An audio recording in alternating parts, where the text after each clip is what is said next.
Hi hello నమస్తే అండి. Welcome back to Sridevi gardening tips. అందరూ ఎలా ఉన్నారు, ఏం చేస్తున్నారు? ఈరోజు వీడియోలో సువాసన వెదజల్లే ఈ అందమైన లిల్లీ పువ్వుల గురించి మాట్లాడుకుందాం. రజనీగంధ, ట్యూబ్రోజ్ అని కూడా పిలుస్తారు. ఈ లిల్లీ మొక్క కేర్ గురించి, పువ్వులు బాగా పూయడానికి ఏ టిప్స్ పాటించాలి, ఏ ఎరువులు ఇవ్వాలి చెప్తాను. ఇంకా ఆలస్యం చేయకుండా వీడియోలోకి వెళ్ళిపోదాం. Let's get started.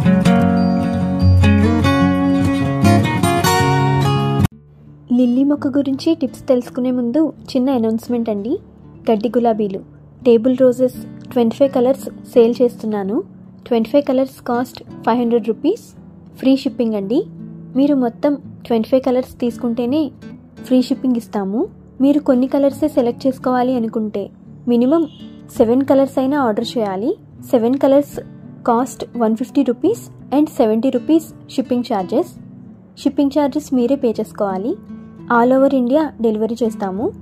మీరు ఆర్డర్ చేసుకోవాలి అనుకుంటే వీడియోలో ఉన్న వాట్సాప్ నెంబర్కి మెసేజ్ చేసి ఆర్డర్ చేసుకోండి. వాట్సాప్లో మెసేజ్ చేస్తే 25 కలర్స్ పిక్స్ పెడతాను అండ్ పూర్తి వివరాలు షేర్ చేస్తాను. లిల్లీ చాలా అందమైన మొక్క కదా. లిల్లీ పూల నుండి చాలా మంచి ఫ్రాగ్రెన్స్ వస్తూ ఉంటుంది. పర్ఫ్యూమ్స్ కూడా ఈ పువ్వులతో తయారు చేస్తారు. నేను లిల్లీ మొక్కను 3 సంవత్సరాల క్రితం ఒక చిన్న మొక్కను నర్సరీ నుండి 50 రూపాయలకు కొన్నాను. ఒక మొక్కతోనే ఇప్పటికీ 3 కుండీల నిండా మొక్కలు తయారు చేశాను. ఇప్పుడు కొనాలంటే నర్సరీల్లో లిల్లీ మొక్క ఒక్కొక్కటి 80 నుండి 150 రూపాయల వరకు ఉంటుంది. ఇది దుంపల ద్వారా పెంచే మొక్క. ఒక పెద్ద దుంపను తెచ్చి మట్టిలో పెడితే వేర్లొచ్చి లిల్లీ పువ్వులు పూస్తుంది. దుంపలు ఇలా ఉల్లిపాయ ఆకారంలో ఉంటాయి చూడ్డానికి. ఇంగ్లీష్లో దుంపలను బల్బ్స్ అంటారు. ఈ లిల్లీ మొక్క స్పెషాలిటీ ఏంటంటే ఒక దుంపను తీసుకొచ్చి మట్టిలో పెడితే సంవత్సరంలోనే కుండి నిండా దుంపలు మల్టిప్లై అవుతాయి. ఒక దుంప పక్కనే మరిన్ని కొత్త దుంపలు పుట్టుకొస్తాయన్నమాట. బల్బ్స్ చాలా తొందరగా మల్టిప్లై అవుతాయి. ఇప్పుడు చూడండి, ఈ ప్లాంట్లో ఒక కొత్త ఫ్లవర్ స్టిక్ వస్తుంది. ఈ కుండీలో అయితే ఒకటి ఆల్రెడీ పూసేసింది. ఇంకో 2 కొత్త ఫ్లవర్ స్టిక్స్ వస్తున్నాయి. దీనికి సన్లైట్ ఫుల్ డే ఉండాలి. ఎక్కువ సన్లైట్ ఉంటేనే పువ్వులు బాగా పూస్తుంది. మినిమం 5 నుండి 6 గంటల ఎండ లిల్లీ మొక్కకు తగిలితేనే పువ్వులు బాగా పూస్తాయి. ఈ లిల్లీ పువ్వులు సమ్మర్లో బాగా పూస్తాయి. వింటర్లో డార్మెన్సీలోకి వెళ్తుంది. సాయిల్ మిక్స్ శాండీ సాయిల్ ఉండాలి.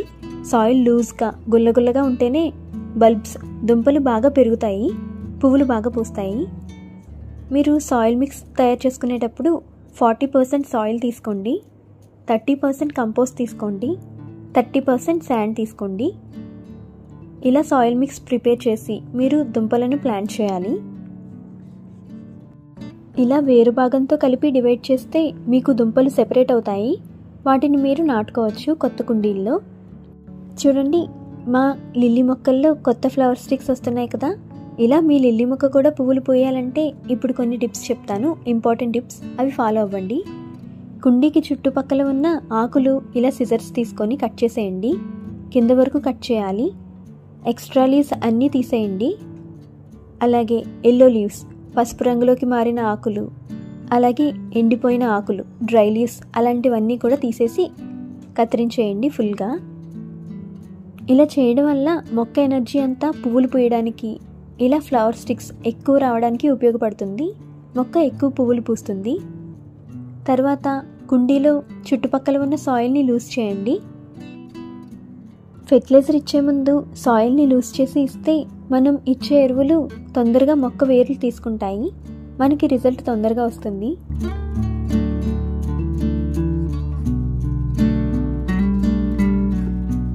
ఇప్పుడు కంపోస్ట్ ఉంటే తీసుకోండి.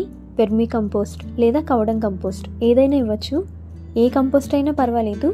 ప్లాంట్ చుట్టూ ఒక 200 గ్రాముల కంపోస్ట్ని ఇవ్వండి. నెలకొకసారి కంపోస్ట్ ఖచ్చితంగా ఇవ్వాలండి.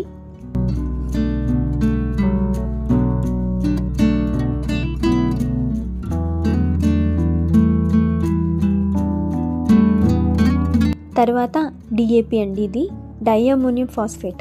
ఇది కెమికల్ ఫెర్టిలైజర్, చాలా మంచి ఫెర్టిలైజర్. మొక్కలకు చీప్ అండ్ బెస్ట్ ఫెర్టిలైజర్ అన్నమాట. డిఏపి మొక్కలకి ఇవ్వడం వల్ల మొక్కల గ్రోత్ బాగా వస్తుంది. ప్లాంట్ లీవ్స్ డార్క్ గ్రీన్లో ఉంటాయి, ఎందుకంటే డిఏపిలో నైట్రోజన్, ఫాస్ఫరస్ ఉంటాయి. 1 చెంచా డిఏపి మీరు నెలకొకసారి ఇస్తే చాలండి. ఇలా మీరు లిల్లీ మొక్క చుట్టూ 1 చెంచా డిఏపిని నెలకొకసారి కంపోస్ట్ డిఏపి ఇచ్చారంటే పువ్వులు బాగా పూస్తుంది. దుంపలు ఉన్న మొక్క కదా, ఫాస్ఫరస్ ఇవ్వడం వల్ల దుంపలు సైజ్ పెరుగుతుంది, బల్బ్స్ తొందరగా మెచ్యూర్ అవుతాయి. బల్బ్స్ మెచ్యూర్ అయితేనే మీకు పువ్వులు ఎక్కువ పూస్తాయి. మీరు మార్కెట్ లేదా నర్సరీ నుండి బల్బ్స్ని కొనేటప్పుడు కొంచెం పెద్ద సైజులో ఉండే బల్బ్స్ని సెలెక్ట్ చేసుకొని కొని తెచ్చి అప్పుడు సాయిల్లో నాటండి. మెచ్యూర్ బల్బ్స్ని తీసుకొని ప్లాంట్ చేసుకుంటే మనకి ఫ్లవరింగ్ తొందరగా వస్తుంది. ఫెర్టిలైజర్ ఇచ్చాం కదా, ఫెర్టిలైజర్ ఇచ్చాక వాటరింగ్ చేయాలి. వీటి ఫ్లవరింగ్ సీజన్ మార్చ్ నుండి నవంబర్ వరకు ఉంటుంది. సమ్మర్లో బాగా ఎక్కువ పువ్వులు పూస్తాయి, రైనీ సీజన్లో కూడా పూస్తూ ఉంటాయి.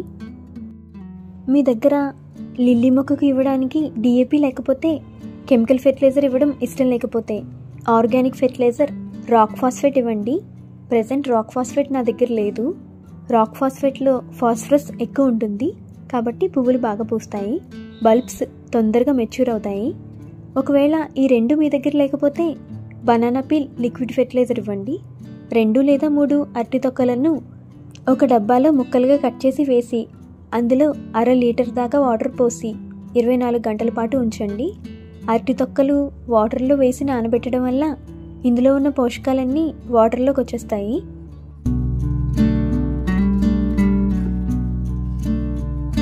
ఇరవై 24 గంటల తర్వాత వాటర్ కలర్ చేంజ్ అయ్యాక వాటర్ ఫిల్టర్ చేసి తీసుకొని 1:4 రేషియోలో డైల్యూట్ చేసి అప్పుడు లిల్లీ మొక్కకు ఇవ్వండి. 15 రోజులకు ఒకసారి ఇవ్వాలి. ఈ ఫెర్టిలైజర్లో ఫాస్ఫరస్, పొటాషియం, కాల్షియం, మెగ్నీషియం బాగా ఉంటాయి. ఈ విధంగా మీరు కేర్ తీసుకుంటే లిల్లీ పువ్వులు బాగా పూస్తాయి.